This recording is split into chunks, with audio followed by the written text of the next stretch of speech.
Hey y'all, oh my God, finishers. It's been a long time, and I have so much to tell y'all to catch y'all up. Inspiration, first of all, everybody is always so focused on the winner. Let's talk about competitions. If you go to a race, a track race, everybody's always so focused on who won, who came in first place. But what I want to tell you today is we're all like a part of the race. We're all a part of the human race. Okay? I was just listening to Ty Tribbett, and the name of the song is called Hold On. And in one part of the song, they just said, you're gonna win the race, but you have to run. Everybody's so focused on the winner.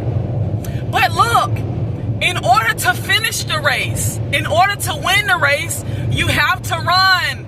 You have to get in. Sometimes we get so focused on the issues and the problems. Well, I quit because every time I try, things don't work out for me. If you have accepted the Spirit of Christ within you, you're automatically a winner.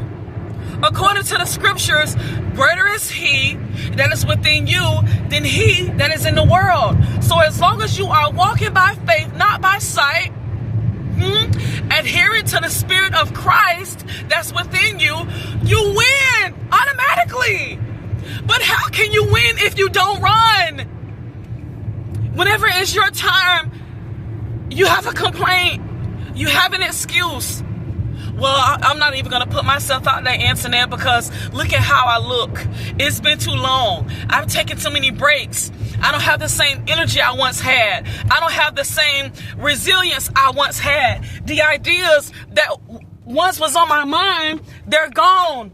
I feel like I'm dead now. Even though I'm alive, I feel like I'm dead. Nobody wants to hear me. Oh, my weight. Oh, my teeth. The way that I look. My hair is not full like it used to be in the front.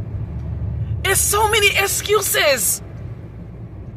But I'm telling you right now that you win. By default, you automatically win. But how can you if you don't run? If when you are told to go and be great, to put yourself out there, to trust God, you come up with the reason why you can't, you're going to lose every time. Let's go back to that track meet, the track competition. When everybody's so focused on the winner. But what about the person who comes in 7th place? Nobody's looking at that person except for the parents. And sometimes even the parents, they have their head down because they're full of embarrassment. But because you came in 7th place, it doesn't mean you are a loser.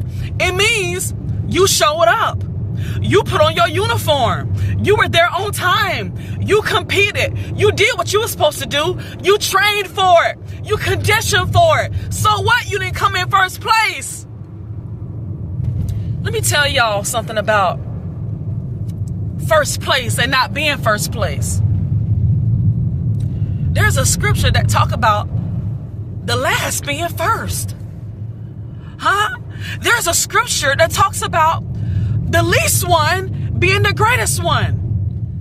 Let me tell y'all a story about Kandi Burruss. If you don't know Kandi Burruss, Google her. I saw Kandi Burruss on an interview. Trust me now, I'm going somewhere with this. You want to hear this. This is a testimonial that's going to back up this video. Kandi Burruss was in an interview, and she was saying she used to compete and get in singing competitions when she was in high school. If I got this story correct now. She would compete and compete. She said she never won. And she was never the one that was selected to do the solo. Never the one selected to be in the front. But guess what? Kandi Burruss is a record-breaking recording artist. Not only is she a recording artist, but she has a numerous amount of awards. She's also a writer. She's wrote songs for TLC and all these other people who have #1 songs. So although she wasn't #1, she didn't come in first place in high school and all these different competitions. She's #1 now. She's a #1 producer. She's a #1 songwriter. 7th place all the way to the bank. And the people who won first, second, and third place above her, I wonder what they're doing these days. And this is no shade towards them, but I'm saying this for you to see. Sometimes you're so focused on the people who are allegedly winning now, but you're not focused on the marathon. You're thinking about the sprint. Oh, I know I'm not going to be like these people. I know I'm not the prettiest woman. I'll probably never get chosen by a man like this. Baby, this is a marathon. I don't know how many times I've been out there in Atlanta and I've seen women who are, according to the medical, for what I know, are clinically obese. I'm looking at their height. I'm looking at their size. Obese, overweight. And they man out there rubbing them all over their chest, rubbing all over their backside, kissing them all over the neck. PDA, public display of affection at the parks, at the restaurants, huh? But you look at social media and you see the women with the makeup, the front lace front wigs. They look so good. You look at their body, you can't see no mistake. You can't see any cellulite when they're standing there in their swimsuit. You can't see no tiger marks on their stomach. Their stomach is not hanging. Their arms are not flabby. They looking like a magazine. They just walked off the cover. Huh? Like they just stepped off a photo shoot set. But when you go out there in the real world, I'm telling you what's going on. I'm out here living. I see women, with wigs on that look like they just ordered it off Shein. And they man hugging and kissing on them. This is what I'm telling y'all. You can be so focused on what you think is losing, what the world say is great, what the world says is acceptable, you totally missing out.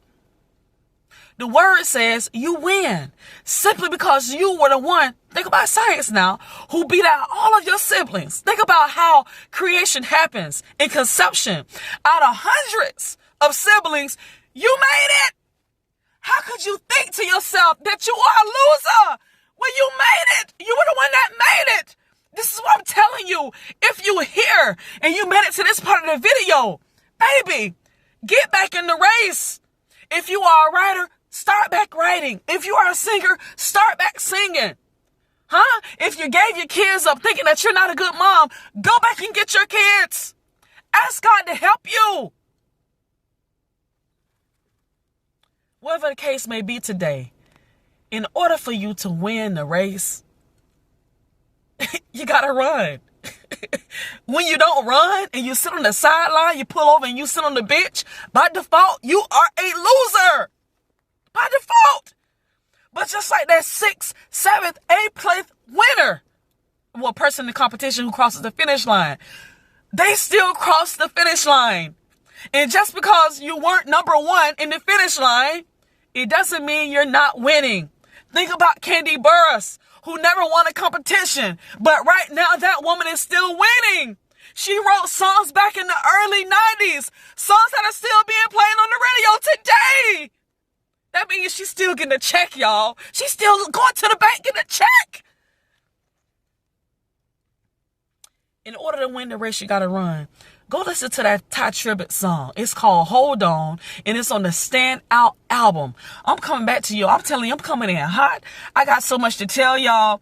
I'm on fire today, and I told y'all I was going to mention what my brother said, my oldest brother, in that text message. He and I were texting earlier, and he dropped a nugget, and I'm about to text him back to let him know, baby, I didn't miss that nugget. I need to say something about it. He put on there, I trust God at all things. A statement so simple that so many people can say out their mouth. But it didn't hit me till about an hour later when I was listening to the Tye Tribbett Stand Out album. Trust God in all things. When you start doubting and when you start complaining and you looking at the circumstance, how things are not working out, how your back is against the wall, you're stuck between a rock and a hard place, people are being rude to you, nobody don't want to hear you. Just all these little irritants. My brother said he trusts God in all things. Bruh, if you listen to this video, thank you for sharing that. Because I need to get better in that area. Sometimes I have allowed, within this last couple of weeks, I have allowed these irritants to bother me. I have allowed some people to bother me, but I understand it's not the person. It's the spirit that's influencing the person. I have to do better in that area. This is what I'm telling y'all. In order to win the race, you got to run. Don't be a loser. No more excuses. No more doubt. No more insecurity running your life. If you want to win, you got to get in the race. And stop looking at the people who passing you. Stop looking at how fit they are. Stop looking at their physique. And I'm talking, this is a metaphor that I'm using now. Stop looking at how people are looking at, they look like they bypassing you. I'm sure Candy felt some type of way when everybody else was winning. And she was never the one that was picked to do a solo. But look at her now. Y'all go and Google Kandi Burruss. Go and Google the woman's net worth. Go Google her worth. She's still making money to this day. Project after project. So it's not always the one who was chosen. It's the one that endured. The Bible is right about that. The race, let me end with that scripture. The race is not given to the swift, which is the quick people, or the strong, but it's given to the one who endured until the end. So what? You came in 13th place. So what? You was the person who crossed the finish line last. It said it's the one who endured to the end. Let them laugh at you. Let people talk about you. Oh, you may be overweight now, but in 6 months, maybe you're going to be a size 2. Oh, you might be sad now. You may be depressed now, going back and forth to the doctor about the state of your mind. But baby, in 6 months, God going to turn everything around for you. If you get in the race, though, you got to get in the race and you got to fully, like my brother said, you got to fully trust God with everything. With everything. And I'm not guaranteeing it. God is a guarantee that you will win. I'll see y'all in the next video.